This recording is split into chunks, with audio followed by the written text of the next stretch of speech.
YouTube'a girdiniz ve gördüğünüz şey ne? Yeşil uzay. Bu neden trend olduğunu diyeceksiniz. Çünkü insanlar salak. Gelin bir göz atalım şu trende, bakalım neymiş. Dame tu cosita, dame tu cosita, ay, dame tu cosita, dame tu cosita, ay, dame tu cosita, dame tu cosita, ay, dame tu cosita, Muévete para aquí, muévete para allá.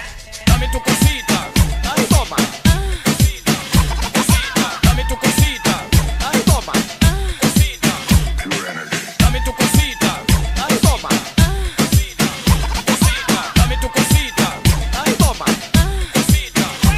Hele şu aradaki ay diye seslerden çok uyuz oldum arkadaşlar ve diye ses geliyor. Yani arkadaşlar çok uyuz ve çok salakça bir anime. Kısacası arkadaşlar hiç kimseye bu yeşil uzaylı dansını yaptırmayın ve yapmayın. Sakın. Yoksa bir daha görürsem intihar ederim. Yani bir kere daha görsem bu akımı intihar edeceğim. O kadar günaha geldim. Arkadaşlar en iyi tarafı da bilir misiniz? Asıl en güzel tarafı dünya bu uzaylılar tarafından saldırı görürse yani biz yine iyiyiz. Bu dansı atarız orada 2-3 özür dansı yapsın, hazır. Artık güvendeyiz.